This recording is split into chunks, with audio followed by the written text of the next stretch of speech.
Hi, let's read this book called President's Day. Look, these kids are dressed up like two famous presidents, Abraham Lincoln and George Washington.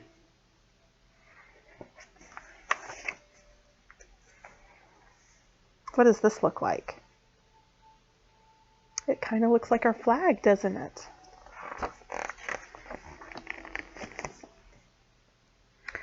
President's Day is when we celebrate the birthdays of George Washington and Abraham Lincoln. They were both born in February, many years ago. They were both very great presidents of our country, the United States of America. There's George Washington, and there's Abraham Lincoln.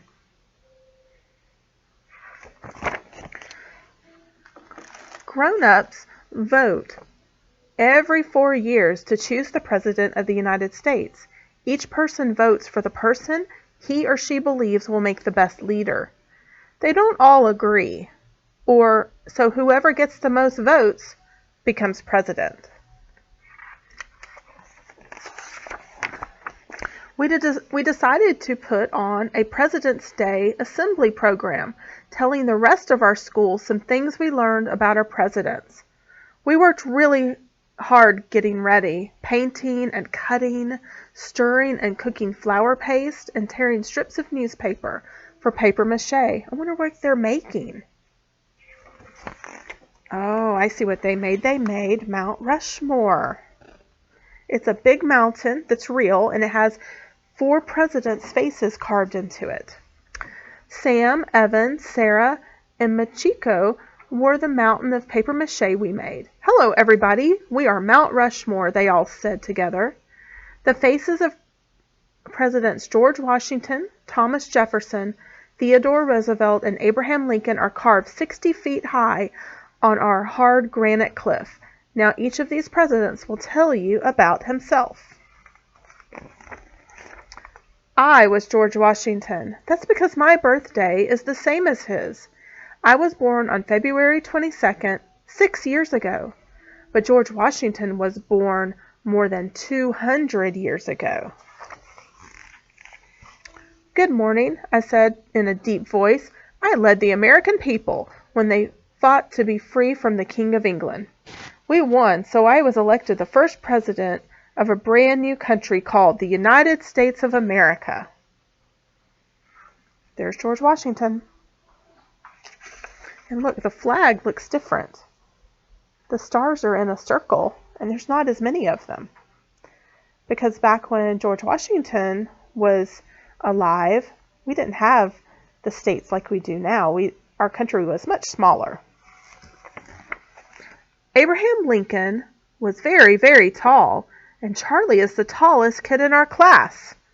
So they said Charlie should be Abraham Lincoln.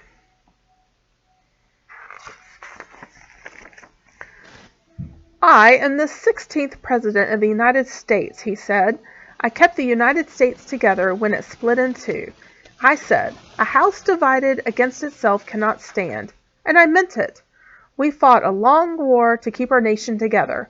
That's why it's called the United States of America. United means many stick together like one.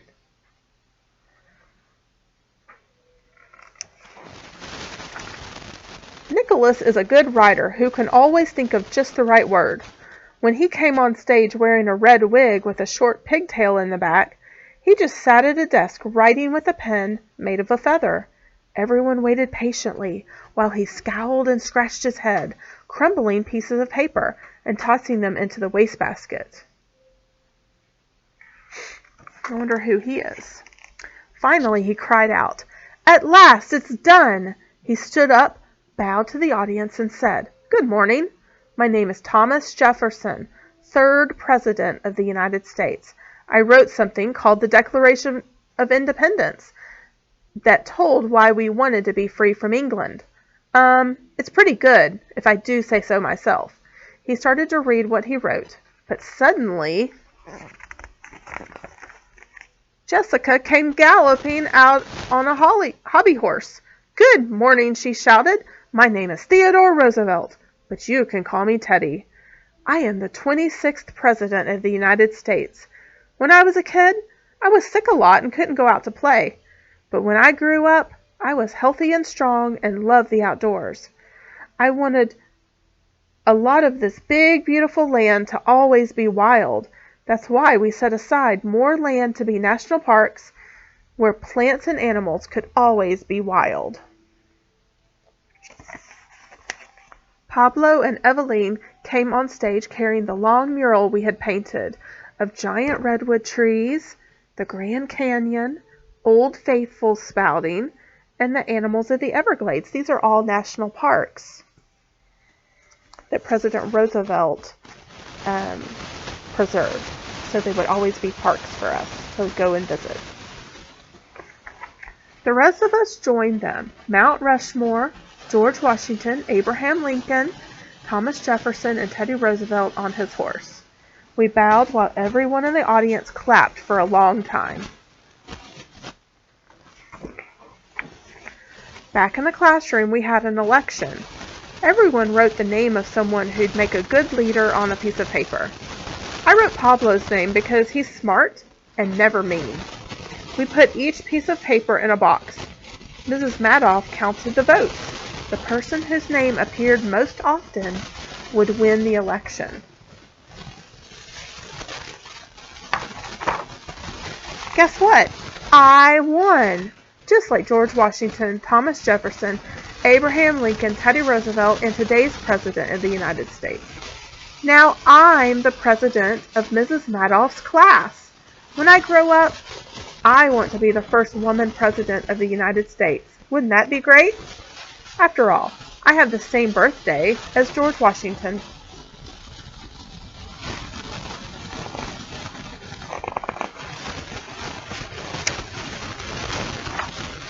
And here's some drawings of those presidents. George Washington, Thomas Jefferson, Abraham Lincoln, and Theodore Roosevelt.